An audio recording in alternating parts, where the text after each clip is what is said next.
Good morning. Good morning. Morning. All right, we're going to give everyone just about one more minute here, and then we'll get started.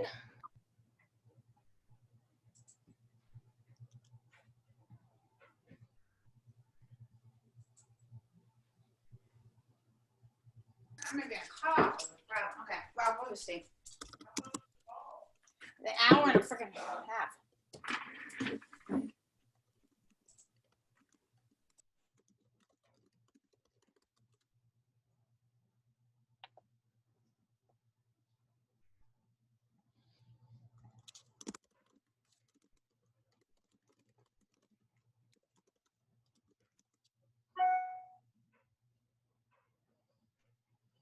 All right, I think we're going to get started. Happy Friday. We're 25 days away from Colorado Gives, so I'm excited that you're here to join us today. Super excited because we've got a good number of people here. I apologize in advance.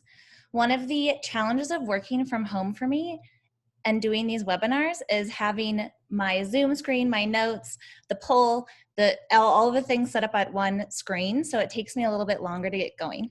So thank you in advance for your patience. Before we jump in, I'm going to share my screen here.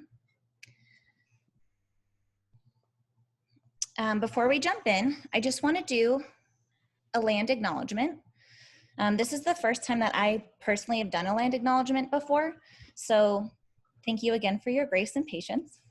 Denver sits on Cheyenne and Arapaho land, who are the original stewards of this land. I also want to acknowledge all of the other indigenous tribes and nations who call Colorado home. You can read a little bit about what a land acknowledgement is here. And the reason that I'm doing it today is to recognize and express gratitude to those whose territory that we reside on. All right, we've got a big, awesome group today. So let's do some introductions. Let's do name, project, and a quick temperature check. If you want to have your video on, awesome. If not, that's totally fine too, but I hope you'll introduce yourselves. How are you doing on this Friday? And I'm happy to start, and then we can just let people pop in whenever they feel ready. You don't have to wait to be called on or call in someone else, just pop in when you're ready. My name is Steph. I'm the program coordinator at CNDC, and today I'm feeling really grateful that it's Friday. And I have no plans for the weekend. So I'm really excited to hopefully do a lot of resting this weekend. I'll go next. I'm Jennifer Saperka. I'm the partnership director with the Denver Education Attainment Network. And I too have no plans for the weekend, except I saw tomorrow it's going to be like 40-mile-per-hour wind gusts. So I guess that means I'll be staying inside for most of it, which is fine. I'm Steve Blott. Go ahead. I'm Steve Blott, Executive Director of Bringing Music to Life. And well, at 40-mile-an-hour winds, I guess I'm not playing tennis tomorrow, but maybe trying a bike ride. So thanks for doing this, Steph. Hi, I'll go next. Lori Collier, the program coordinator, manager for the African Leadership Group. And this is a fantastic Friday. And we have the flu clinic scheduled for tomorrow here at the African Leadership Group Center from 9 to 1. So come on over. And it's free. Ooh, a lot of love free stuff. I'll go ahead and go. My name is Olivia McGuire, and I am with Starting From Scratch. And I'm feeling motivated today. I'm actually taking on the task to paint all my cabinets this weekend. So we will see how that goes, but I'm feeling good. I love it. Fantastic. Hi, oh, sorry, Cameron, go for it. Yeah, all right, well, thank you, Jenny. My name is Cameron. I'm from El Sistema, Colorado. I'm an AmeriCorps Vista volunteer here, and today I'm feeling good, and I might be buying a used car tonight, which I'm super excited about, because I haven't had that here in Denver. My name's Jenny. I work with Colorado Gives, and let's see, I'm feeling super positive today. I was excited this morning to talk to an amazing donor who just found out that she could use gift cards. and giving cards on Colorado Gives. And talking to her has set my entire day in motion. It was really a wonderful conversation. It's great to be here with all of you. Hi, I'll go next. I'm Austin George. I'm the Director of Programs and Operations with Boomers Leading Change. And my day is going great. I had cookies for lunch for my brown bag lunch, so it can't get much better than that. Doing all right.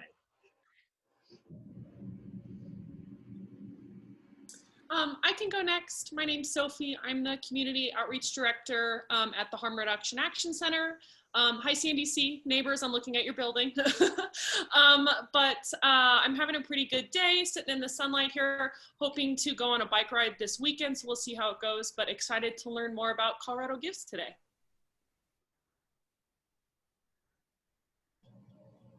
I'll go.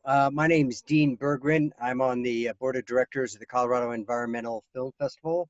And every day that I'm alive is a great day. So thanks. Great to join you. I'll go next. My name is Vicente Cardona from High Health Alliance. I'm a program manager. I guess I'm happy and very caffeinated on this Friday, almost afternoon. I guess some of the plans I have this weekend is we're having like an early Thanksgiving dinner with my girlfriend's parents. And apparently I'm supposed to be cooking. So I don't know what's on the menu, but yeah, that's what I have to look forward to. So. Yeah.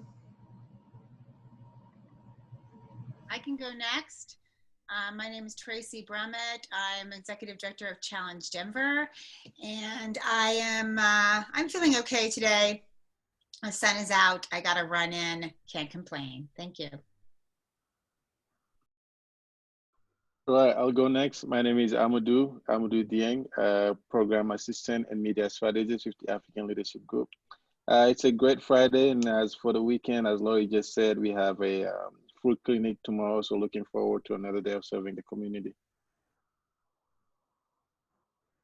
I'll go next. My name is Eve Lee. I work for ALGS also. I'm a marketing specialist at ALG, and my temperature is okay today. I can go next. I'm Tim Morton. I'm a program assistant at Mile High Health Alliance, and hearing about the wind tomorrow, I think I'm going to try to get outside this afternoon.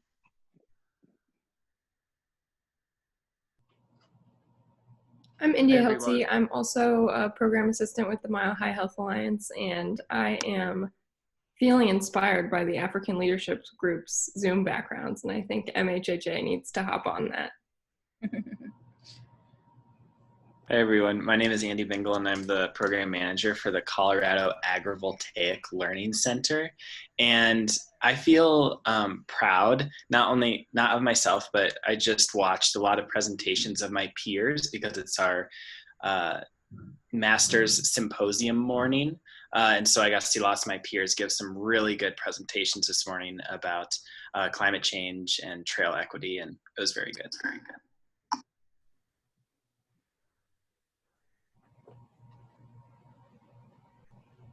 Hey there, everybody. This is Chris Anthony.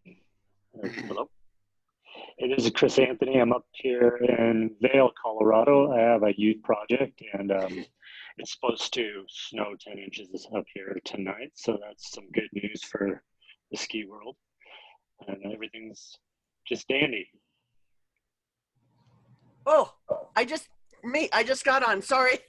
This is Sandy Austin. I'm Executive Director of the Bionic Team, which stands for Believe It or Not, I Care. We do clubs in schools to help let kids know, to empower kids, to let kids know they care, and to try to prevent suicide, ultimately. I can go. This is Dana Renderneck. I'm the Director of Online Giving at Community First Foundation, and this will be my 11th Colorado Gives Day, which is so crazy to say.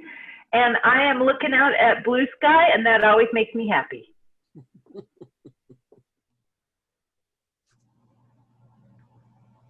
I'm Jenny Kelly. I'm with Benefits in Action. We help the older and vulnerable population get health benefits to make their life better and give them access to health care.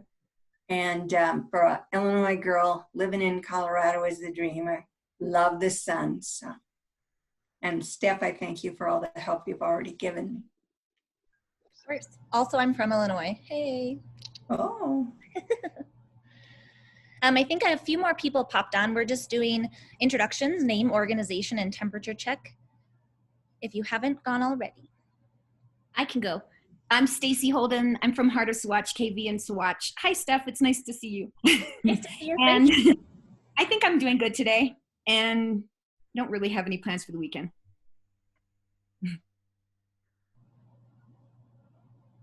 Hey everyone, I can go. I'm Stephanie from AVP Colorado, and I just have my camera muted because I also have my 4-year-old Ryan here. Do you want to say hi? Eating her lunch, so we are here. But thanks for organizing this stuff. Thanks for coming. Of course. I'm gonna back to stop the video, if that's okay. Got it. My name is Megan Nice. I'm with Colorado After School Partnership. We're part of a national network that is working to elevate the summer and after school field in Colorado. Thanks, Megan. I think we have everybody. Did anybody pop in that I missed? Awesome, then let's get started. We've got a great group and we have a lot of collective knowledge in this group, so I hope that we can tap into it today. I am not a Colorado Gives expert, which is also why we have Dana and Jenny here, because they are awesome, but I know that a lot of you have been fundraising for a while and a lot of you have a lot of information to share. So please pop in when you can and share that information, ask questions, etc. This is a communal learning space. Also, if I miss, like if you wave to me or you chat and you're trying to get my attention, I'm the only CNDCer doing the Zoom today. Normally we have a second one who can help answer questions. So just say my name and hopefully that'll get my attention. Okay, cool. So here we go. Let's briefly review our agenda. First, we're gonna talk about building a donor list. We're gonna talk about who should be on your list, who you might be missing so you can really build it out before you send stuff out. Then we're going to talk about segmenting your donor list, and I've got some examples for you. We were originally going to talk about fundraising pages and what a great fundraising page looks like, but we're not going to talk about that specifically during my section. If that's a question you want to ask Jenny and Dana, I think you totally should. However, the research that I did today, or for today, really shows that the content of the fundraising page matters less than who you're sending it to and the message you're sending it with. So we're gonna really focus on who you're sending it to and how you're sending it. And hopefully you can ask about fundraising pages with our Colorado Gives experts. Then we're gonna talk a little bit about social media ideas, how you should be using social media, some suggestions around social media, and I'm gonna show you the best free image creator ever. And then we're gonna welcome our Colorado Gives folks, Dana and Jenny, and you can ask them all of the good questions that you might have as you go through today's webinar. Okay, so the first thing we're gonna try is a poll. I've never done a poll before. It might not work. Here we go. Sorry. No, please, I appreciate your laughter. We're gonna talk a little bit about building a comprehensive donor list. So I wanna know, do you have a donor list that you could share with me at the drop of a hat? And how many contacts do you think are on your list? This isn't a quiz, so you can just guess.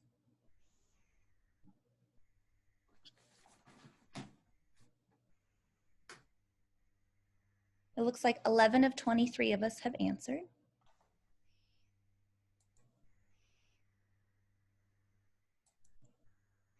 So far, no one said what is a donor list, so that's a good sign. We at least know what it is.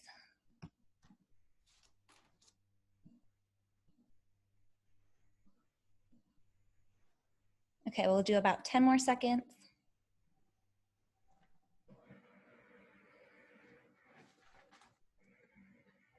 Okay, we are fairly split between yes, no, kind of, which I'm guessing means you've got donors in multiple, maybe lists in multiple places. You could pull them together, you just don't have it at the drop of a hat. And then how many folks are on your list? It looks like a lot of us are still building, but we do have some folks in here with huge lists, which should be helpful today. Oh, sorry, I have to click this button that says share. Here you go. I'll give you a second to just look this over. So it's a best practice to have a donor list. It would be super helpful not only for this campaign, but as you add to it, it'll be really important and increasingly valuable over time. You'll have a list of thousands of people that you can tap into.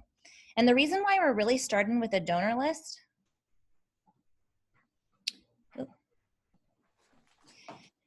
is because the majority of your year-end donations is coming from people that you know, and it's coming from their family and friends. It's really not coming from people who've never heard of your organization before. Building a relationship with someone over a 2 to 4 week period and getting them to donate to you when they've never heard of you before is incredible. And if you figure out how to do it, you let us know. So you're really going to be looking for the folks that you've already built a relationship with, and this is how you strengthen that relationship. So a donor list should include a lot of people. Obviously, it should include all of your past donors. You could pull this information from your PayPal data. You should have access to your PayPal account. And you can pull it from Colorado Gives. If you need that access, please let us know afterwards and we can pull that for you. It also should include any in-kind donors. Maybe someone gave you a couch for a community center. Maybe someone bought your group a lunch for, you know, running a cool flu clinic. Maybe they did some sort of in-kind donation. Grab their email address, not only to thank them, but to make sure they end up on your list. You should also have volunteers on your list. And I know sometimes it feels icky to ask someone who's already giving you their time to also give you their funding. However, volunteers are twice as likely to make donations than non-volunteers. So this is a group you really should be asking. Quick show of hands if you, or a thumb emoji if you're off video, if you do ask your volunteers for financial contributions. Good for you guys. I know it's hard. Give it a try, see what happens. And we've got an example here that we'll touch on shortly. In the last couple of years, anyone who attended events should be on your list. Your board and your committee members, if you have a working group, they should be on your list. Anyone who receives your newsletters obviously should be on your list. And then folks who follow you on social media. And you might not always be able to get their email address, but sometimes you can sleuth, right? You can go into their profile and see if you can find it, or you can ask them, say, hey, you've been a great support of us. We'd love to add you to our list, and collect information that way. Before we hit the next slide, who are we missing? Who else do you have on your list that you think other folks in this room should know about? How are you building your list?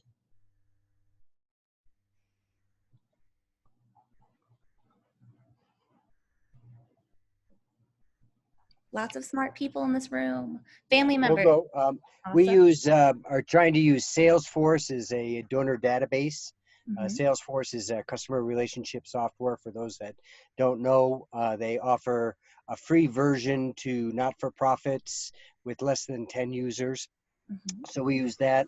And then we also use MailChimp as our newsletter list, which is basically also our donor list. Awesome. MailChimp is great.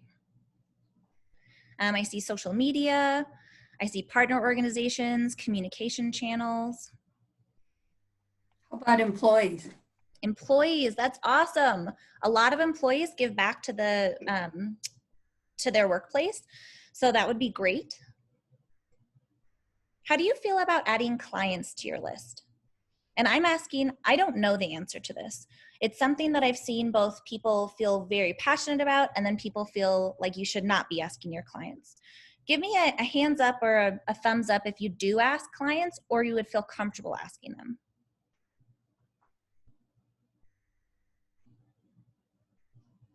I think it depends so much for each of our individual projects.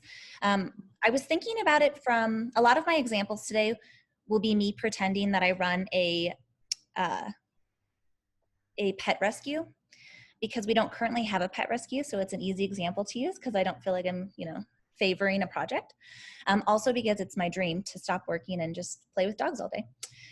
But in that case, your client is someone who's adopting a dog. They might love to support you in the future. So maybe it's worth considering if your clients could be added to your list. Anything else that you want to share with this group before we go into how you really build out your donor list? Okay, we'll add it to the chat if things come up for you. Okay, so I'm gonna try another poll, but this one I don't have up and ready to go.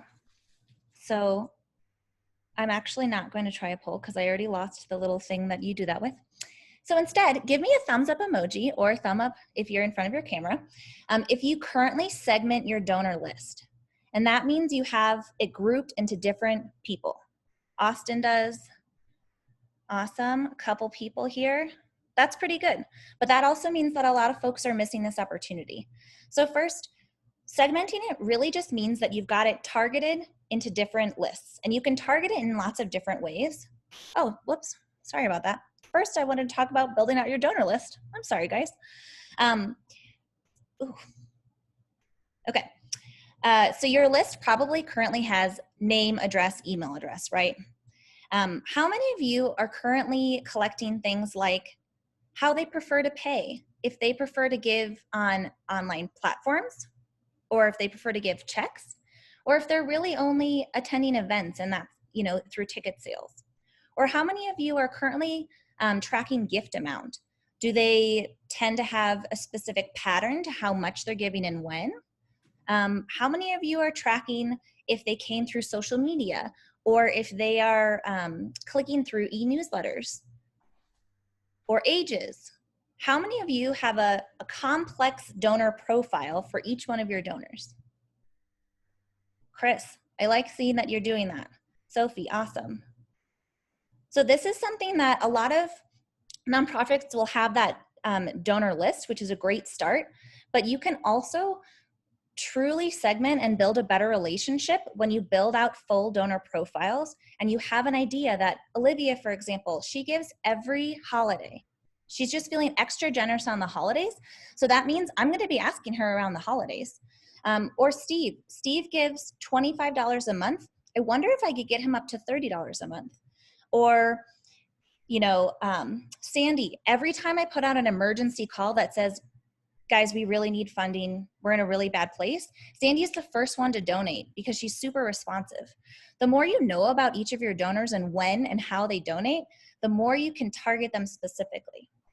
So now I'm going to talk about segmenting. Segmenting is super important. If you have a donor list and you have not tried to segment yet, I think that should be your challenge for this Colorado Gives Day. Just try to break it up into a couple of different groups and send targeted messages to those groups. So I have some examples here that I'll show you, but really the overall goal is because you can retain donors better, you build additional rapport, they feel like that you know them a little bit more, and you can ask for donations in a really strategic way. Not only that, but 39% of marketers who segment their lists see higher open rates in email. So if you're struggling with people even opening your email, try segmenting your list. 28% of marketers experience lower unsubscribe rates because they feel like it's a more personal ask. You're building that relationship. And 24% have higher ROIs. So I'm telling you, give segmenting a try. Let's go ahead and try to look at a couple examples. So a lot of you expressed that you don't currently ask donors. So I did a donor example because I know that's one of the hardest places to ask. So here I am, I run a pet rescue. And this is how I would ask a donor or a volunteer to potentially become a donor. Dear X, so it's personalized. I wanted to take a moment to thank you for the X hours that you spent walking dogs at the kennel on Saturdays. You should also be tracking how much time your donors are, or how much time your volunteers are giving to your organization. We are so proud to have rehomed 400 dogs this year, and we thank you for growing our capacity so we could reach that number. As you are keenly aware, because you're the one walking the dogs, we need to replace 50 leashes and muzzles so our volunteers can continue getting our doggies out for their daily walk. Are you able to help us meet our $1,000 goal? We have a very specific goal. We're thanking them, we're making a specific ask, and we're appreciating the work that they've done so far for our organization. Can I put someone on the spot who says they do ask volunteers for donations and ask how you do it? How do you frame it? What does that look like? I know there's only a couple of you, so I apologize for putting you on the spot, but I think it's really helpful. Thank you. This is Sophie from Harm Reduction. Luckily, I spent the past 2 years managing our volunteers and have recently shifted to doing more development work. We have a weekly, or I should say bi-monthly newsletter that we send out to volunteers that often includes, information about what things have changed and different ways you can engage with us. But if and when we need a fundraising, meet a fundraising goal, we always include that in our volunteer letters. And we always frame it in terms of, we know you love us, but what about your friends? So we really try to frame it in terms of, we know we have your support, but can you tell 5 of your friends about harm reduction and why it's important to you? So we kind of try to frame it in terms of getting, using our volunteers because we know they have great messaging about our services and can speak personally. We encourage them to share personally on social media and to share links to our fundraising. And we find that we have a lot of success in that, not only in gaining more donors and donations, but also in gaining more future volunteers and folks that engage with our program. So we really do it in a sense of, we don't really directly ask them for donations, but we push them to ask their networks for donations because we know they're already invested in the work that we do. Thank you so much. That's so helpful. I love that too. If you're not quite ready to ask your donors or your volunteers directly, ask them to bring in other friends and family. I love that. Any other suggestions from folks who are currently asking volunteers? Yeah, I can go. One of the things that we do is when we are segmenting our ask between the different audiences, if we're talking to people who've done service, we don't do it individually like this, but I do like that. I just wrote that down. But we talk to the team as a whole. So we say, our volunteer on this year, we've done this much, you've been a part of this, look at what we've done together. Here's what we're trying to do next year. And that's why as part of the volunteer team, it's important that you give so we can keep continuing to do this work, right? We're trying to bring them back into the middle because all of our volunteers don't volunteer for us. They volunteer out in the community. Sure. So we try to bring them back in and say, we're all doing this together and sort of show what we did as a team during the year. That's great. Thank you for sharing that. I think I heard someone gasp as if they were going to participate. Okay, well, let me know. Just interrupt me. Great, thank you. I've got another example for you. It's targeted specifically to recurring donors. So these are people who are already engaged in your work. Dear X, again, it's personal. Thank you for your tremendous support this year. 2020 was a challenge. I think there are a lot of beautiful, ripe jokes you could make for 2020 to engage your constituents. And the fact that we rehomed 400 dogs is worth celebrating. We're excited to beat that number next year, but it will likely take additional resources we don't yet have. Our goal is to bring on a part-time adoption counselor. We estimate that we'll be able to rehome 475 dogs in 2021 with this additional support. Will you help us reach this goal by increasing your $25 monthly donation to $35 to help us cover the cost of this new role? So you're just asking for a small uptick in their already recurring donation. It's a super easy ask. They might say no. They might not change their recurring donation at all. But the likelihood of them canceling their donation altogether is so low. Statistics show that. It's very low. Do any of you currently segment and target recurring donors? Austin, will you, Sandy and Austin, will you both share any gold knowledge for our group here? And Chris? Well, one of the things that we do is we have our one-time and our recurring donors, and what we've researched and what we have found is actually getting asking when someone makes a one-time contribution, that's immediate when you ask them to become a recurring donor, which is sort of antithetical to the way you think it would work if someone just gave you money. But especially if they're new and they give you $50, that's right when you want to say, here's how you can have an even bigger impact is by becoming a recurring donor and strengthening the organization that way. So we find splitting them up for that reason is really helpful. That's awesome. Also, if you don't, I didn't write this statistic down. I think it's almost 67% though. If you don't immediately engage with a first-time donor, they're not donating again. That's a huge loss for your group. So I love the idea of immediately connecting with them.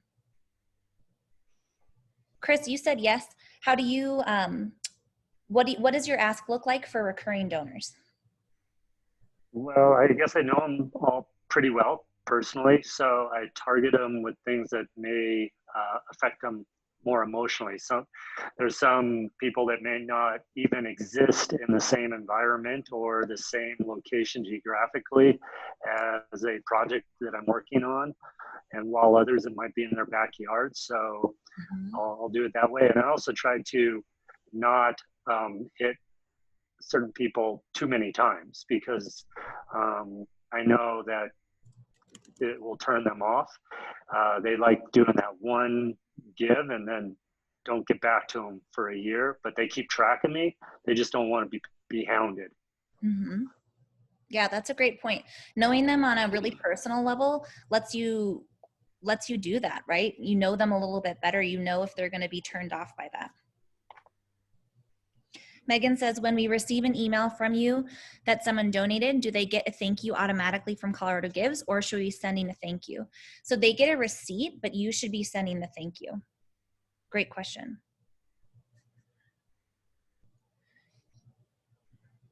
And then let's see.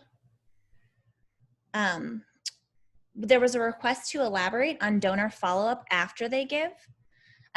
Was that request to talk a little bit more about a first-time donor or donations in general? Either one, donations in general or first-time donors. Perfect. I'm going to put this one to the group because I'm hoping that you're thanking all of your donors as they're donating to you. What does it currently look like for you? Someone gives a donation. How are you following up with them? What does that look like? Do you ever ask them to volunteer? Hey, you've donated. Would you be would you be interested in maximizing your impact by volunteering? Do you do a handwritten card? What does a donation look like and the follow-up for you right now? Great question, Dean. Olivia, could I put you on the spot? Yes, you can. I was about to share. I really was. It looked like it. I was like, my hand was going to the unmute. I would say for us, what I do is immediately give them a phone call. So thank them for the donation, no matter the amount.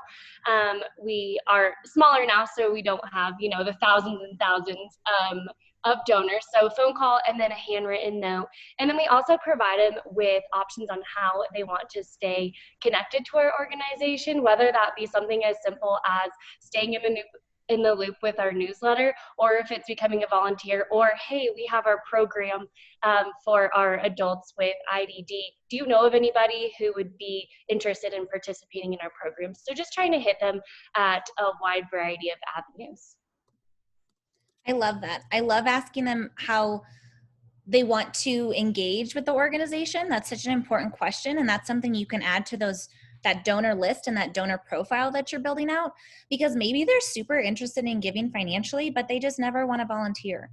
My dad is not a volunteer. I don't know why. We've had a lot of conversations about it, but he's happy to give money to causes he supports.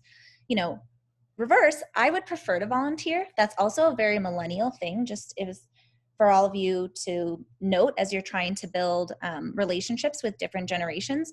Millennials really like to give their time and their talent. So remember that nugget for later. Chris, unfortunately, I don't think you can personalize the receipt that they get. It's just auto-generated from Colorado Gives, which is why that thank you is so much more important. Good question. All right, I'm just looking at the clock and I want to be cognizant of the time so that our Colorado Gives folks get to start on time. So I'm going to keep going. Just to summarize, a great ask via email, via Facebook, wherever you're going to make it, really shows appreciation and thanks. It highlights the results. And if you don't have results yet, it really focuses on the goal. And it includes a goal and briefly explains why that will help your organization. Asks that are specific and measurable are so much more powerful than saying, hey, donate to our organization. Say, donate to our organization because your $25 will give us a bag of dog food that feeds 2 dogs for a month or whatever. Be very specific, and then use images when possible, even in your emails. And then obviously make the ask. I know it's kind of scary, make the ask. And instead of saying, would you consider, say, please donate. Right? Like the language shift makes a big difference. Okay, let's talk a little bit about social media. Today we're going to talk specifically about Facebook because I went through all of our projects, and the projects and the social media channel that's being used the most by our projects is Facebook. So first, we're going to talk about when. According to the research, nonprofits should post Wednesdays and Fridays for the best reach and engagement. So that means you're getting, the more people are seeing your posts and more people are actually interacting with it, whether that means they're clicking to a link, they're spending more time on your page, etc. And specifically, you should post between the hours of 9 to 4. And I want to pause here and ask if anyone can guess why you should post between the hours of 9 and 4. It's not a trick question. It's work hours. It's work hours. People need a Not break. working. Yeah, people need a break. They need a brain break. They're popping. We're on our computers all day right now. How hard is it to just open a tab and look up Facebook? Raise your hand if you are, I don't want to say guilty because I think it's important to take brain breaks, but raise your hand if you occasionally pop into social media during work hours. Thank you for your honesty. It's true. That's what we do. We need a break. Also, during this odd time where we're not socializing as much with others, I think we're using social media to get some of that interaction, which is a great time for you to be using social media to bring new donors into your space. So all year round, you should be posting a lot of different type of content. And in the next 3 weeks, that remains the same. You shouldn't just be posting asks for donations. You should be posting fun things. So I've got a list of some potential posts, whether they are programming posts, so what do you currently do? What does your programming look like? Or thank you posts, thanking volunteers, thanking donors. If you feel comfortable, tag them in that post saying, thank you so much, Steve Blatt, for always being such a great supporter of our work. Because now, not only does my network, my organization's network see that post, but Steve's network does too, and that really increases your reach. Thank you posts for team members. Jenny, you are amazing. Thank you for all of the great work that you do, and tag Jenny. Welcome posts, welcoming new board members, team members, etc. Partner appreciation posts. We love partnering with Boomers Leading Change. They have such a huge impact on our community, and tag them in it. Also, that makes your partners feel special, which is always nice. And then you should obviously be making direct asks. Post anytime you're in the media or in the news.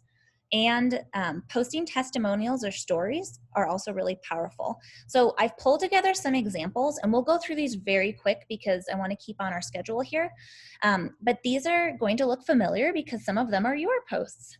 So just popping through here. We've got one from CAP over here, Girls Rock Denver, YNPN. We've got Anywhere You See Blue is either a hashtag, which if you don't know much about hashtags, I highly recommend doing some research on hashtags. You can also simply Google what are the best hashtags for pet rescues. And like 30 hashtags will pop up, and those are the ones that you should be using. These all have images, which is great because it makes people stop and read and interact with your posts in a longer capacity. You know, people are tagging their partners here, bringing people to different places to sign up for events, etc. I'm going to pop over to one in the media. We have a past project, Colorado Pet Pantry, and we have A+ Colorado, both with very good engagement here, lots of shares, lots of comments, a good number of likes, because they're tagging other people and tagging the news outlet that they were referenced in. Also, I think it's very acceptable to post something, send a quick message to your staff and say, hey, we just posted, this, X post. Will you please share it with your networks and get some folks to share it that way? You are like quadrupling the number of people who see it every time someone shares your post. Accomplishment posts. So we have Chris Anthony Youth Initiative Project and Starting From Scratch here. Both do a great job of interacting on social media and showing appreciation and accomplishment and the accomplishments of their constituents. Chris did a cool art contest, and Starting From Scratch works with folks with intellectual and developmental disabilities. So being able to celebrate their accomplishments is so important. a board appreciation post, Empowering Colorado said, hey, here's our new board member, welcome. The only thing I would change is I would break up this text because it's a little heavy, and I would, everywhere there's a name, I would be trying to tag that person, right? Let's expand our reach here. Here are some example posts. A lot of people like to thank their funders. We have El Sistema, We Create Heart, Metro Denver Nature Alliance, all giving shout outs and celebrating that they got grants. And then here are some example asks. From Boomers Leading Change, Center for Bright Kids, and Benefits in Action, specifically asking either for volunteer, which I love that Boomers Leading Change does that often. Maybe like once a month they're asking for volunteers. Center for Bright Kids and Benefits in Action are both asking for financial donations. Great. I'll also be sending out this packet so that you can kind of peek at these longer at your leisure. And then I made an example post to kind of showcase some of the things that are like best practice. So remember, I'm a pet rescue. Did you know that through our partnership with the Humane Society of the United States, which I have tagged, we rehomed 400 dogs this year. Our goal is for 2021 is 475. Will you donate now so we can hire a new part-time adoption counselor so we can see more moments of love like this? Pictured. I've tagged my husband in this, so he's thrilled. But, you know, I'm pretending this is my husband. And his new best friend, Miles. And then I've used some of the most common hashtags for pet rescues. So it's a public post, first of all. Make sure your posts are public. I've tagged our Humane Society partner. I've used popular hashtags specific to pet rescues. I'm using spacing. When you type out a full paragraph, no one's reading that. People have short attention spans. They already feel guilty enough that they're on Facebook at work. So you need to make sure it's very easy to read. Used a great image. Look at how happy everybody is. And I made a specific ask. The only thing I would do that I didn't because I honestly forgot is I would hyperlink donate now to my Colorado Gives page to make sure someone could just click right into it. I want to show you something really fast, and that this is a place where you can make amazing free images. This is called Canva. Raise your hand if you currently use Canva or you have heard of it. Awesome. They look so professional. They are the easiest to do. All of these are from a couple of my past workplaces. You know, this was a mailer, a postcard. It probably took me 20 minutes. On Adobe, this would have taken me an hour and a half. They can make a lot of different things, and a lot of the images are free. You can download them immediately. They're super high quality. If you don't know about Canva, write it down, look it up. It is great. I also wanted to highlight that the Community First Foundation makes a great toolkit.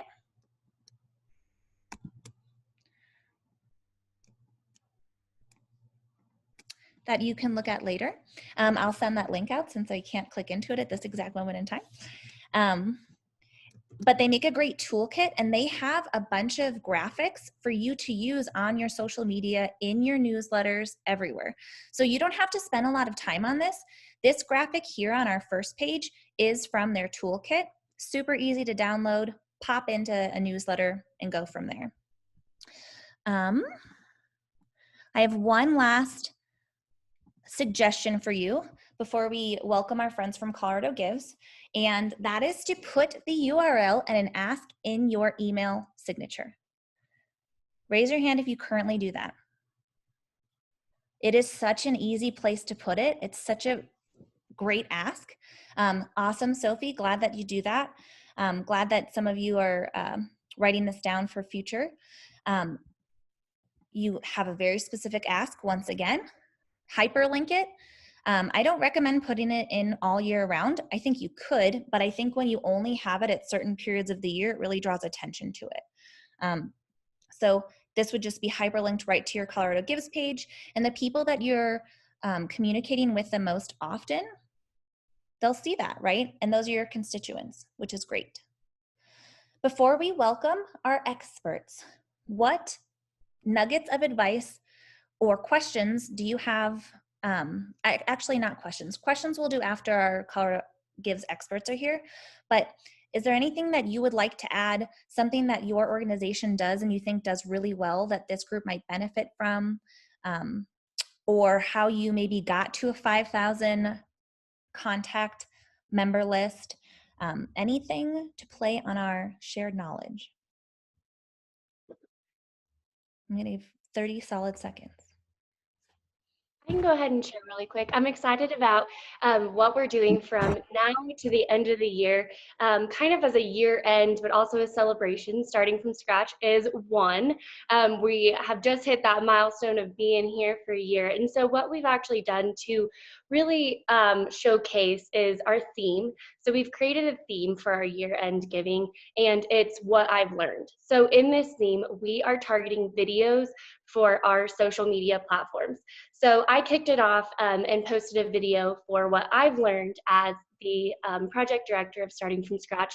And then we've sent out an invitation for our students, our graduates. We've sent out an invitation for our volunteers, as well as our donors. And we've asked them, what have you learned this past year as Starting from Scratch? And then we're planning on connecting that to our donations as well, and just being able to highlight that in our captions in our posts. So videos is what we're going for. Awesome. Videos are supposed to be the next big thing. So Trump's images, right? They're more interactive. And I love that you created a theme for the year. That's awesome. I'll say two quick things that we've done is that we used to average about 100 new people to the organization a year. And then what we really focused on was capturing people's information. So we just realized we were interacting with so many people that weren't coming onto our list. And once we started focusing on that, now we're averaging between 700 and 800 new people every year joining the organization. So we've really been able to up that piece. And that's just helped a ton. And then the other piece is, especially with our population, which is all 50 plus, they tend to sort of plan their giving out for the year. So what we've tried to do is, instead of just asking once a year, we're asking all the time, and really trying to get people used to the idea that our organization is someone they should have in their plan as they move forward. So they might not give right now, but we keep pushing them. Like, right, next year, I need to make sure that Boomers is on that list. And that's been, we've continued to grow that way as well. That's great. Thank you. Any other last nuggets of wisdom to share before we welcome our guests? Okay. Well, we will also have a question section afterwards, and you can share your nuggets of wisdom then too. I'm really excited to reintroduce you to Jenny and Dana from Colorado Gives. And this is a great opportunity to ask questions that you have either about their toolkit, about their experience with Colorado Gives in general, about their fundraising pages in general, etc. So I will let you take it away, Jenny and Dana, and thank you for being here. Thanks, Steph. Good morning, everyone. It's really exciting to be here with all of you. My name's Jenny. I work with the Colorado Gives team. I'm an online giving specialist with them. And so we're just so close to Colorado Gives Day. I mean, you can start to feel it, right? Here it comes. I know I'm excited. I wanted to talk about some key dates that are coming up. So Sunday of November 1st, scheduled donations opened. So that means people are already able to donate to your fundraising pages. They're able to schedule their donations for Colorado Gives Day. Hopefully you're starting to get your notifications coming through. I wanted to speak to that and make sure that you have emails that are good, that are linked to your campaign pages, so that you're getting notifications and you know what's happening on your pages and you're checking in there. We're coming up on some deadlines. So we start locking down the site to make sure we can handle the volume, and that means we need to stop uploading content and things of that nature. So if you're going to add some content into your fundraising pages, please have those done and ready to go by November 25th so that we're good to go from there on. We can sometimes get it live, but there's just no guarantee that we could get it live and make it look good for you by the time we're heading into Colorado Gives Day. I wanted to mention that our rally is online. I know it's a super shocker for everyone that it's yet another virtual event, but our rally is going to be online on our Facebook page. And so you'll go to Facebook, go to coloradogives.org. You'll be able to join us for our rally, which will start at 9. And looks to be very exciting. I know I'm excited. And Rally Week is always an exciting push anyway. And then, of course, Tuesday, December 8th is Colorado Gives Day. And, you know, I'm got some very Pollyanna views about how giving is happening here in Colorado as we currently speak, and how great I think Colorado Gives Day is going to be. And then we get Colorado Gives money out before the end of the year. And we also get the rest of any donations that are raised within the month of December but are not connected to Colorado Gives Day. Those are out in January, just like a normal month's distribution there. Feel free to stop me if I'm going too fast. I have a tendency to go too fast. Our message, key message, give where you live. So that's give where you live and work and thrive and play and learn and all of those things. And if there's a theme for Colorado Gives, that's what it is that we are a community. We are a huge state, but we are a community, and this is a community effort. And we're excited to have every single one of you as part of our program. Of course, don't forget that Colorado Gives Day is brought to you by Community First Foundation and our corporate sponsor, First Bank. Hey, Jenny. Yes, ma'am. We have a question. What time is the rally on the 1st? So the rally is going to start at 9, and it's super short. So I think it's going from 9 to 9:20 on Facebook. Thank you. Yeah, and I've got actually a flyer that I can share out, Steph, for you to share with everyone if you want. I'll send it over to you. Yeah, super cool. So we were talking about the scheduled donations started on November 1st. As you get notifications of people that have given, please share our badges for people who gave early. People love badges. And so we've got them both in English and Spanish. Share them out. They get them in their receipts and in their, if they've scheduled, they get them in the email that tells them that they've made that scheduled donation as well. But they're in the text and sometimes they don't see them.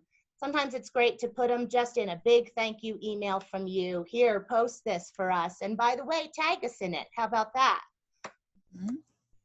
Scheduled donations look like this. I wanted to point, oops, went too far. Wanted to point it out that right now, as of November 1st, it's defaulted that all donations will schedule for Colorado Gives Day. And that as of last year, we added the annual Colorado Gives Day donations. And so that means that if they check that box, whenever we have a Colorado Gives Day, their donation will run on that date. And that's been it's been greatly successful. We had over $250,000 in annual scheduled Colorado Gives donations that were just left over from last year. So just amazing, amazing to see the donors ready to give. Absolutely. So here's our rally, 9 a.m. on Facebook on Tuesday, December 1st. Nowhere near as exciting as all the parades and hot chocolate, but I think we can all get back together next year. I'm hoping and excited about that. Please join us and spread it and share it everywhere. It's going to be great. As you know, Giving Tuesday is also on December 1st. In Colorado, we schedule our donations for Colorado Gives Day on Giving Tuesday. And it's a great message. Again, we're a community. This is a community effort. Colorado is a community and Colorado Gives Day is our thing. And so scheduling those donations for Colorado Gives Day on Giving Tuesday, right after the rally, and touch point with your donors and let them know that we're headed into rally week. And here we go, right? We've got tons and tons of marketing resources. Steph's put the link to our toolkit in the chat. I also want to brag a little bit on the fact that we've added a brand new help center, which is being, run. We'll see how well it's being run by me. And it's got all these help articles and a help button at the bottom of the screen. If the donors need something, if you need something, it's a quick way to find those how-tos and step-by-steps if you can't get through on the phone. So, and there's also a place there to create a ticket if you need something. And we will definitely be getting back to those and building. And if there's something that would be helpful that is not in that help center that you wish was in that help center, please reach out to me. it's a ever evolving work in progress, and I would love your feedback and love to be able to add things that would be helpful for you. And then the nonprofit toolkit is absolutely amazing this year. It's huge. And there is also an additional ambassador toolkit to get your donors involved. It shows how to get donors to share it on their LinkedIn and spread to their circles. So the bigger their circles are, the bigger your pool is, right? So that's our goal. Here are some of our graphics as well that are available, and some reminders, of course, to post on social media, get graphics everywhere you can put them. And it doesn't have to be just you. If you've got volunteers or staff that works with you, change your signatures, get people that are donating, get links that go directly to your donate page, hyperlink your graphics anywhere you can put them, and get people to move their traffic to you. Here are some more. These are our moving social media and print graphics that are available here, also available in Spanish. And our Marcom team is not with us today, but I'm going to speak on their behalf, which I'm sure they love. They have taken some personal requests. If there's something you're looking for that you don't have, please let us know. We'd love to add your ideas into our toolkit. It's also an ever-evolving thing. And of course, connect with us on social media. While you're adding your hashtags, do not forget to add the hashtag for CoGivesDay, and make sure that you tag us everywhere you post. There are other posts as well, Give Where You Live and Kids for Colorado Gives. Since CNDC is on Colorado Gives, for Kids for Colorado Gives, so are all of you. And so feel free to link and use the Kids for Colorado Gives platform. It's a really cool tool, and it's just there for you. There was a question in chat too about Colorado Gives receipts, and I definitely wanted to touch on this, as well as we're talking about thank yous. Colorado Gives receipt does say thank you in it, but it is not it's not a substitute for your thank you at all. Your donors want to hear from you. They want to know the direct impact that they make when they give to your organization. Such and such dollars did this. You contributed to this. You made a difference here. And you're going to want to follow up too in the spring. Hey, because of your Colorado Gives donation, we were able to do this. You know, you and all these other people came together, and tons of yous, right? Lots of you did this. You made this difference. You changed. You affected this effort. Excuse me. So much time spent on thank yous. I would thank them when their scheduled donations come in, and I'd thank them the day that it comes and you see the notification that it landed in Colorado Gives, and I'd thank them again a week later. You know, just thank you again. There's just never enough. Of course, you have all of us. So Dana's on the phone with us. Bryce isn't, but if you ever have questions or have needs about data and reporting, and you have questions about how that works, Bryce is your guy. And I am the one that gets on the phone, and I'm happy to jump on Zoom, get on the phone, talk to you about your individual pages, help you with things. It's just my pleasure. I'm super excited to have been here with you guys today. And if there's questions that we can answer for you, please let us know. Jenny, we do have a question in the chat box. First, thank you so much. That's so helpful. Austin's asking what the average donor size is for Colorado Gives Day, the average donation size, and the average donor rate. I'll let Dana take care of that one. She's been doing it longer than me. If she's there. I'm here. Sorry about that. I was just looking it up. So the average donation, most common donation last year was $102 because people were paying the fees. So it was a little over $100. And I'm looking at Colorado Gives Day. The average nonprofit raised $15,000, and we had 2,600 participating nonprofits and 60,000 donors. So the most common is 102, and I think that's something to think of. That's our most common donation. And then the other thing I was thinking of totally went in and out of my head. It'll come back to me. Oh, I wanted to make sure you guys knew this. So Jenny did a great job, and we are very excited about what's coming this year. And if you're wondering if donors are giving, I give this statistic all the time. I don't think I heard Jenny say it.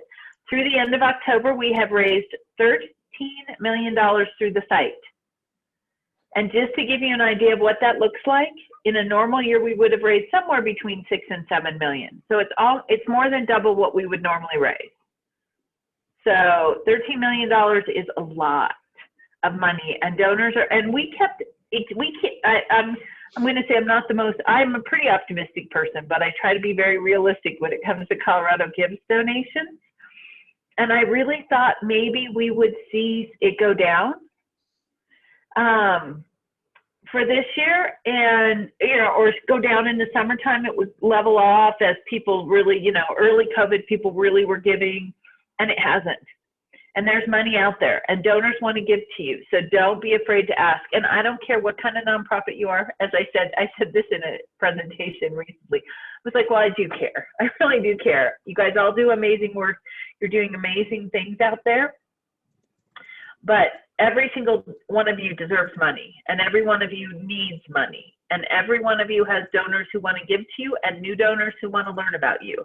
And that's what Colorado Gives Day is about.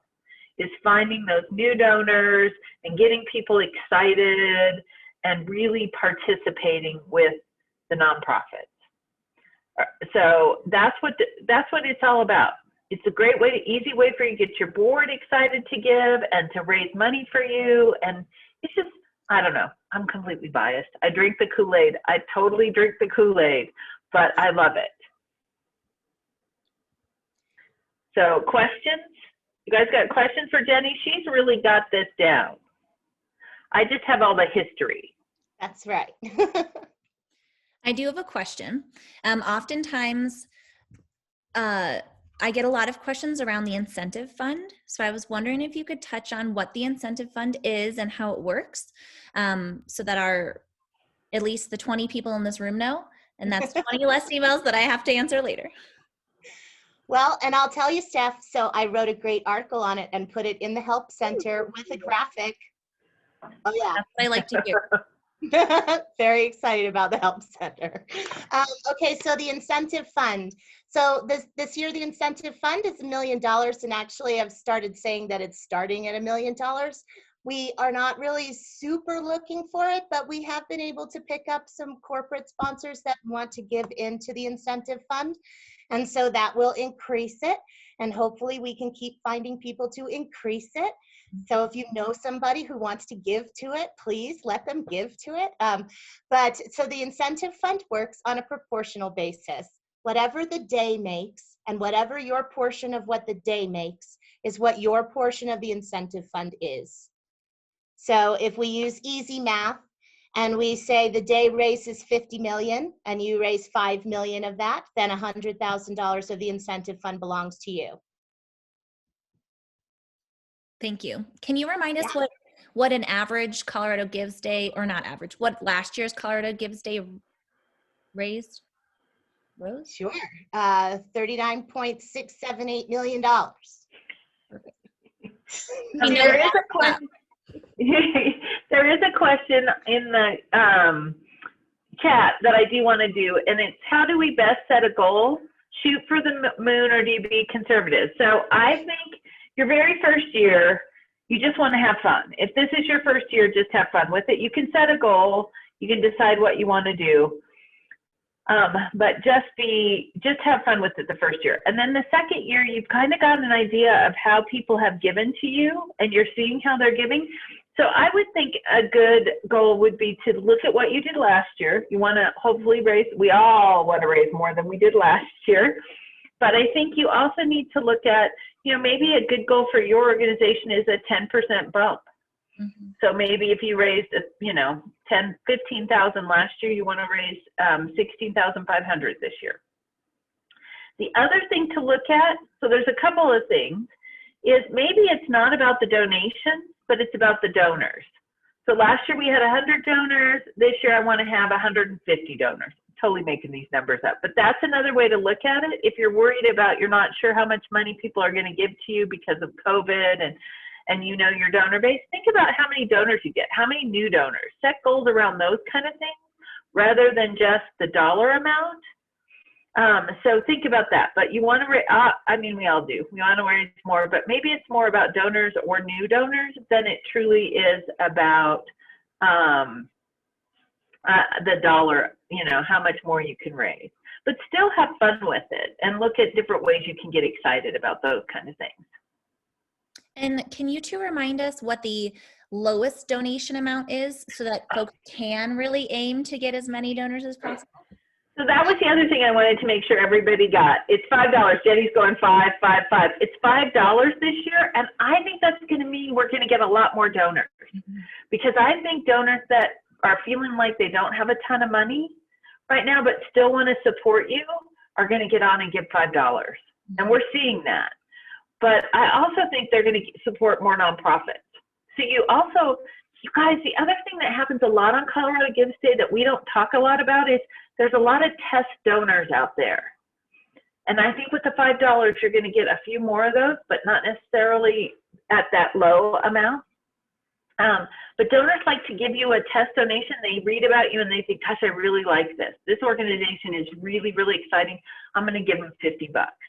And then it really depends on all the stuff Steph talked about at the beginning. It's how you cultivate them that's going to make a difference as to if they're going to give you another donation and stay with you. So really look at, Colorado Gives Day doesn't end on December 8th or December 9th when you pull your donation reports, or Steph sends you your donation reports, or the end of December when you actually have the money in your bank accounts. It really is a year-round event, and you have to really look at how you're going to cultivate them all year long. So those $50 test donations or $100, I've seen test donations up to like $1,000. So don't think it's, you know, not at every single level. But those test donations become long-term donors to you. That's really what we want to happen for you, is we want these people to find you and love you and give you, again, lots of money. That's my thing, lots of money.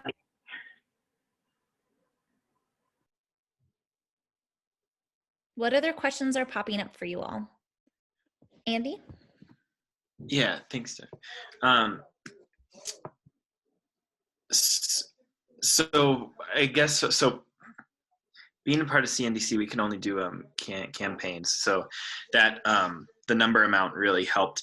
It also asked in the campaign to say, what do you want the duration of the campaign to be?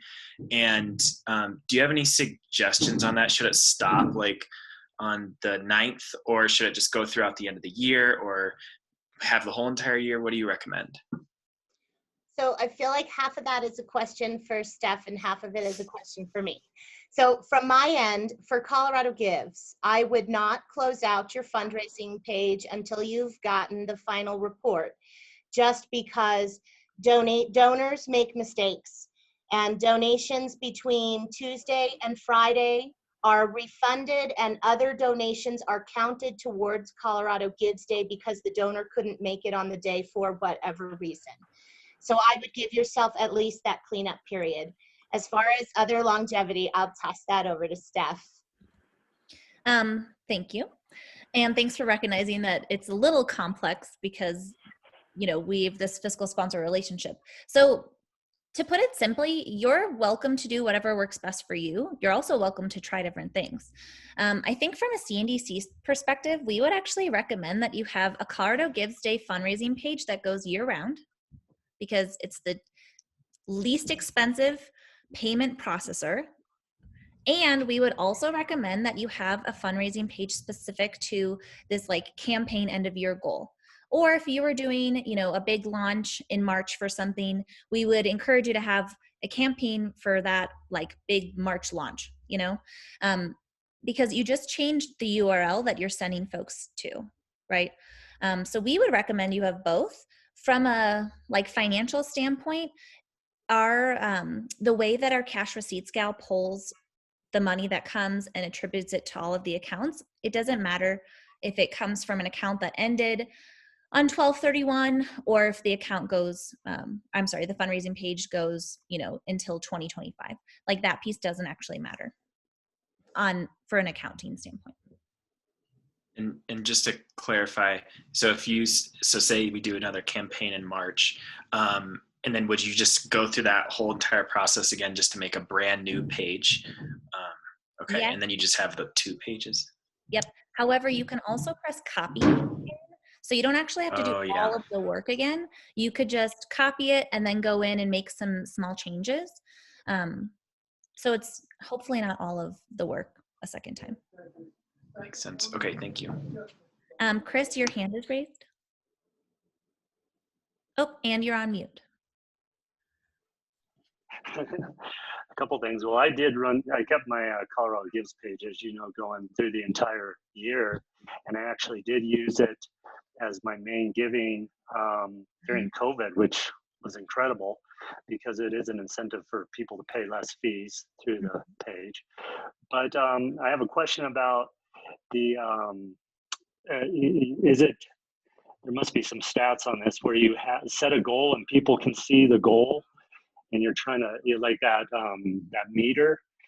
Is it good to show how much you're raising and you're getting close, or is it better to keep that hidden? I know that for some people it becomes a competition to help you get to that goal, but is there any stats on that, whether to hide what you've raised or try to reach it? So I'm going to say for Colorado Gives Day, if you're doing a page just for Gives Day, it's good to show that because you've got it time limited. And people will get on towards the end of the day and they'll see, again, let's say that you're at, you're doing $100 or $1,000 is your goal. And they'll get on and they'll see you're at $950. So they may pop you over to get, so that does matter when it's time limited. I think year round it's not as big of an incentive, but the time limited, people really do watch that kind of stuff to see if you have a matching goal or if you have a goal. People love to be the one that push you over. So I think that gets everybody excited. So we can turn that off, but keep the campaign going after Colorado Gives Day. Yes, and Jenny can help you with that.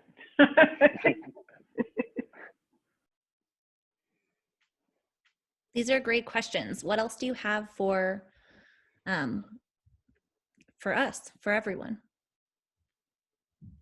Well, I asked you specifically, but is there a way? I know that if a give is given, I get a notice from Colorado Gives, but then you have to do like extra work to go find who actually donated and then send me that email. Is there a way that sort of middle, you being the middleman, could be eliminated, or is that just because we're fiscal partners? Chris, you and I both wish that my and this relationship could be eliminated.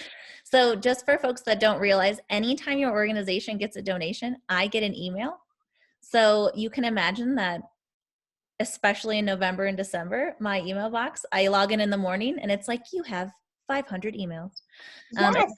And the first hour of my day, maybe more than that, is always sending them over to you all. And unfortunately, I think it's because CNDC is the nonprofit, so holds the nonprofit account. And correct me if I'm wrong, Dana and Jenny, but that's not something we can change. I'll always get the email that has the address and the details, and then I forward it to our projects. Because of the unique way that your system is set up, that is indeed the case. You can, in your campaigns, check and add an email for yourself, and that will allow you to be contacted by donors and that sort of thing, but it still doesn't prompt the same sort of database pings every time a donation comes through. That goes to Steph. So I know it's not nice, Steph, but I'm super excited if you log in and you get 500 donation emails. I'm just gonna say that. It's always exciting for me too. I'm like, oh, this is so exciting. And I feel bad, especially like on the weekends. That means you guys have to wait a couple extra days to get that information because I'm not logging in on the weekends to send it your way. So my apologies for not doing that. But I also have a small child who requires really all of my time and attention. And I'm just lucky that I get to work and do other things because he needs me all the time. We've got some raised hands. I'm just seeing this. Let me pop this. Sandy, you have a question? Yes, I just want to make sure that everyone knows this. You guys, when we go into update our page or whatever, we do not go in under nonprofit, right? We go on the donor side, right? Okay. Yeah, thanks Some for that people may not reminder. If for whatever reason your password isn't working, that's such a good reminder, Sandy. That's the first thing you should check. A lot of folks forget, and I forgot to remind you this morning, so my bad. Thanks, Sandy. That's all right. Chris, are you raising your hand again? Yes. One last question. I kind of asked this before too. Is it again a fiscal partner thing? Like our local paper picks up on all the, they do this big Colorado Gives layout prior to Colorado Gives Day. And mine always gets left out because it must not identify me as in my neighborhood, essentially. In other words, the Vail Daily seems to always leave me out. And I just wrote the editor and publisher about it, but is that because we're fiscal partners? Sounds I don't know. Jenny's going to take this. Got it? Well, I mean, I'm going to guess. You might have a real answer. My guess is yes, that they're pulling full profiles and not fundraising pages. Dana's shaking her head, so. Chris, we have a regional champion in your area. I don't know if you're aware of that. There's an Eagle County Give. Okay. And we just need to connect you with them because they're the ones that are getting those ads in and stuff. So we just need to connect you. If you're in Eagle County, in Vail, yes, then we just need to connect you with the regional champion up there, and you need to join that group, and you'll get all kinds, and they're amazing. So we just need to connect you. So contact Jenny, and she'll connect you with the regional champion folks, and then you'll get to be part of all that kind of stuff. And we'll actually connect your fundraising page to the Eagle County Gives landing page too. So, and that's true of anybody that's in outside of Denver. We can hook you up with regional champ. And if you guys have programs that are in other parts of the state and you know there's a regional champion there, we can work with you. Jenny. It's the royal we. But Jenny will work with you guys to set you up with those regional champions. And we have 13 of them around the state. So. And quick question, because I didn't know that, and that's amazing. So or do you have like a map of where these regional champions are so that I could maybe identify other projects that might find this helpful? Yeah, there's actually one on the homepage right now. We just put it up, I think. Perfect. But yeah, so it's like Yampa. It's all up and down the I-70 corridor and around the state. So definitely check that out. Awesome. Thank you. We've got about 10 minutes left. What other questions or ideas are popping up for you all? I was just going to answer Sandy really quick. So the answer to your question is we are. So Community First Foundation is your regional champion for the 7-county Metro Denver area, and anyone who's not covered by any of our regional champions in other places in the state as well. So everyone defaults to us unless they have a regional champion.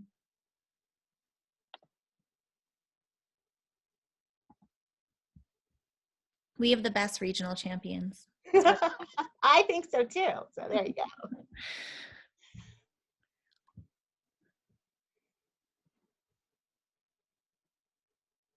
Any other questions or ideas that you want to share? Something that your organization is going to try this Colorado Gives season that you want to talk about because you're excited about it?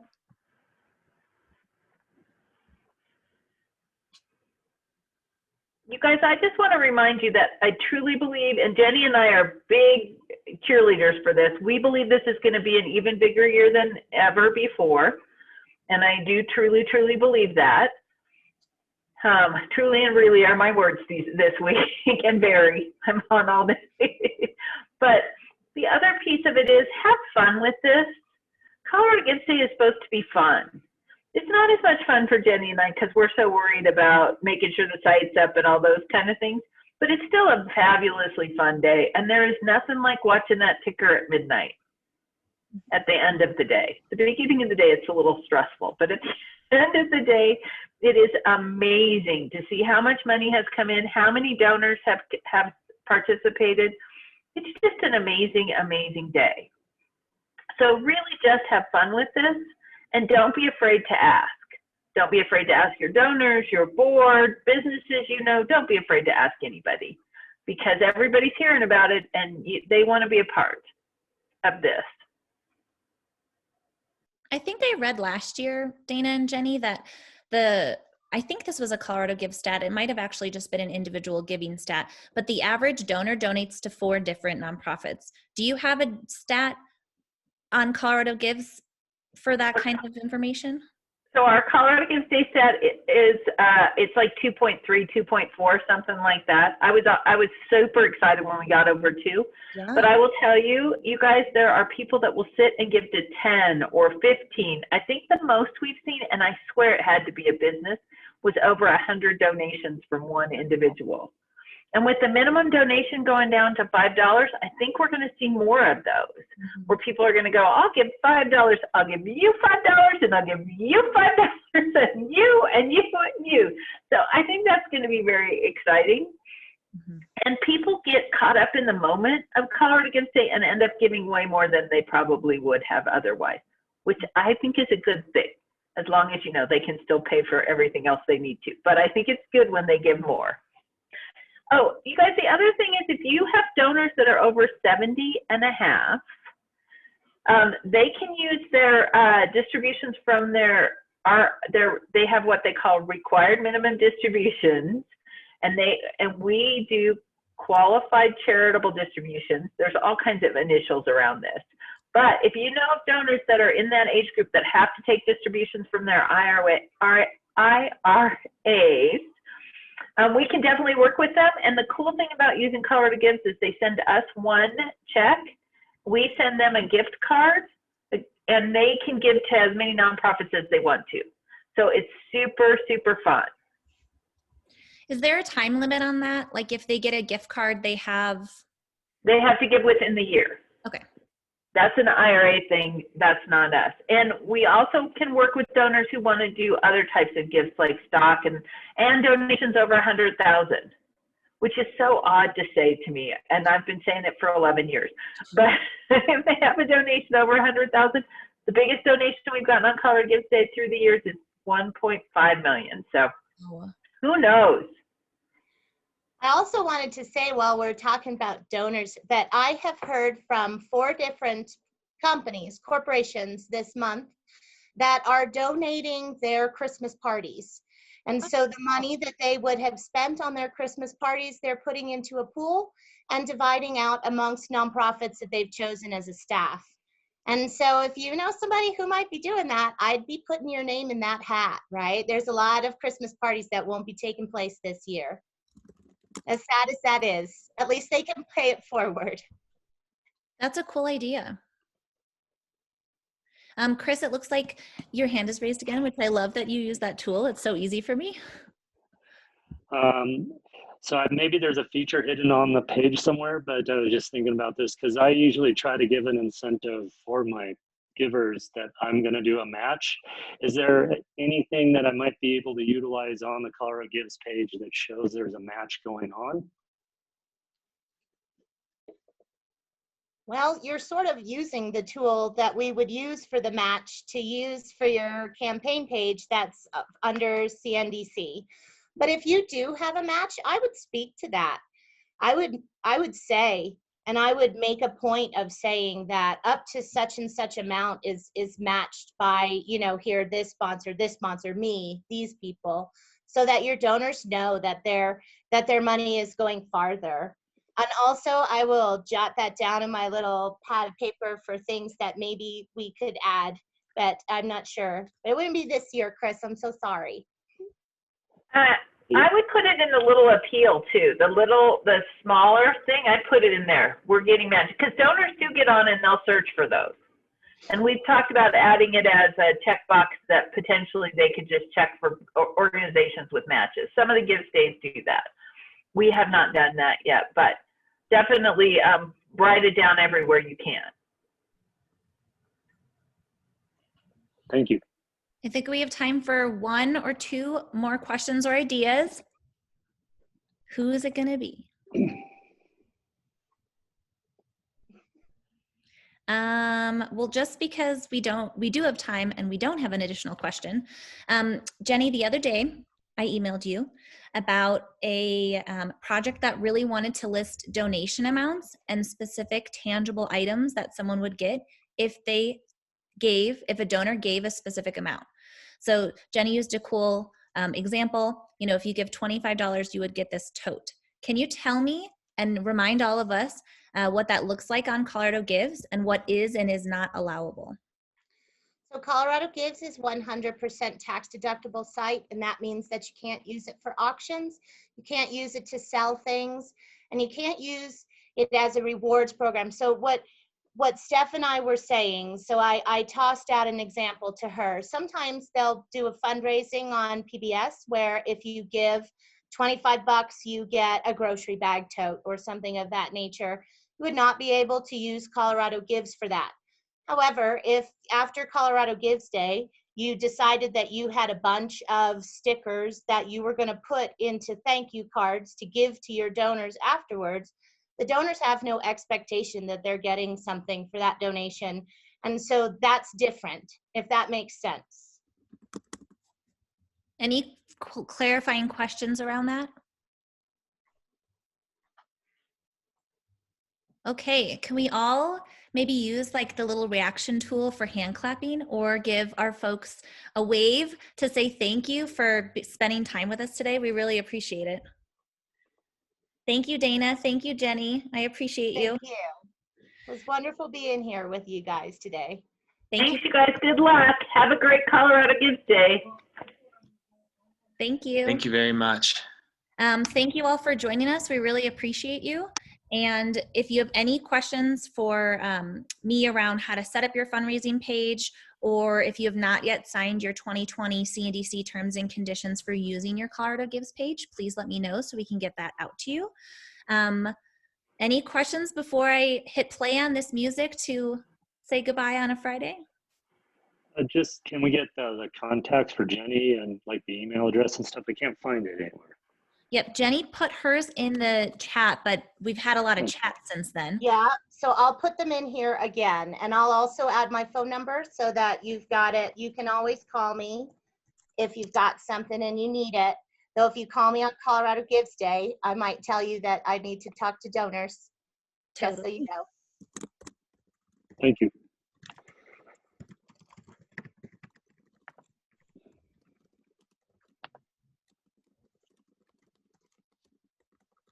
Thank you all. We appreciate you.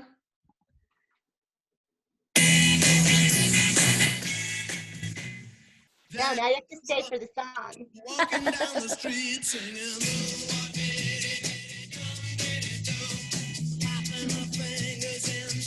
It was great to see you guys in person at some point.